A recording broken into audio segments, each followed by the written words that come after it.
नमस्कार, मैं देवांश डोंगरे और विधानसभा सत्र का आज चौथा दिन है। मेरे साथ में मौजूद है केवलारी विधायक ठाकुर रजनी सरवंत सिंह जी। विधायक जी, आज विधानसभा सत्र का चौथा दिन है, आप इसे कैसे देखते हैं?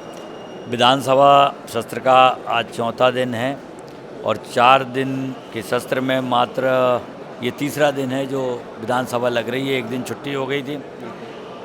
विधानसभा सत्र में सबसे बड़ी जो हमारी मांग है कि लंबा चलना चाहिए। कल तक भर है, बस लंबा चलेगा तो हम अपने क्षेत्र की जो समस्याएं हैं उनको हम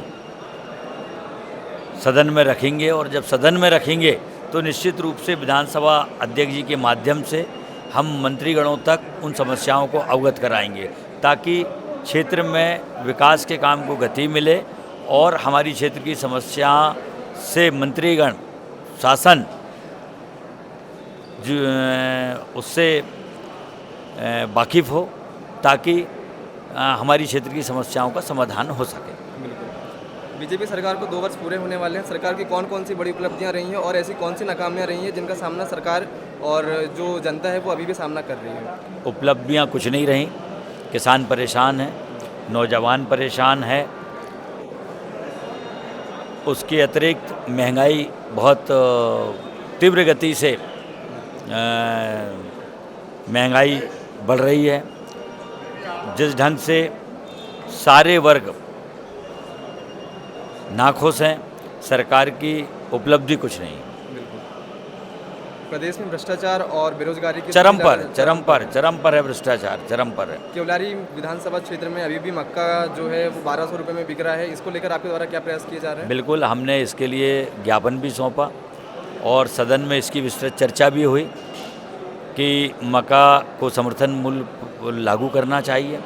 आज मक्का 1200 रुपये में भी जो व्यापारी है वो पूछ नहीं रहा है, और हमारा जो इलाका है वो बहुतायत मक्का उत्पादन क्षेत्र का है।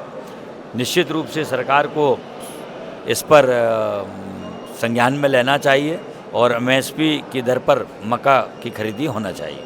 बीजेपी सरकार लगातार 3100 रुपये धान के रेट को लेकर अपना जो मत है वो पीछे कर रही है। इसको लेकर आप क्या कहेंगे? 3100 रुपये धान के कह भर रही है, 2700 रुपया कुंटल गेहूं के कह भर रही है, पर सरकार कर कहाँ रही है? बिल्कुल। इसके लिए आपके द्वारा क्या सतत प्रयास किए जा रहे हैं? हम तो हमेशा उनको जगाने का काम करते हैं कि आपने जो जनता से वायदे कर वोट लेकर सरकार बनाए हैं, तो अब अवसर है आपका कि आप किसानों के हित में निर्णय लें। बिल्कुल। आपके द्वारा लगातार घेराव किया जा रहा है, विधानसभा का घेराव किया जा रहा है और चिकित्सक सेवाओं को लेकर और कालाबाजारी को लेकर, दवाइयों की गुणवत्ता को लेकर क्या प्रयास किए जा रहे हैं? बिल्कुल, आपने देखा किस ढंग से सिरप ने जहर का काम किया और कैसे मासूम बच्चों की जानें गईं, ये किसी से छुपा नहीं है। और जहाँ तक चिकित्सा की बात करूँ तो ऐसे कई अस्पताल हैं केवलारी विधानसभा क्षेत्र में, मुख्यालय में, कि जहाँ पर अस्पताल हैं, भवन है, पर डॉक्टर नहीं है, मशीन है पर उसको चलाने वाला नहीं है, मशीन है तो बिगड़ी पड़ी हुई हैं। ऐसी अराजकताएँ फैली हुई हैं। विपक्ष के द्वारा क्या क्या आने वाले समय में प्रयास किए जाना चाहिए ताकि प्रदेश की जो व्यवस्था सुचारू रूप से संपन्न हो सके? हम चाहते हैं कि सदन ज़्यादा चले ताकि हम अपनी क्षेत्र की समस्याओं से सदन को अवगत करा सकें।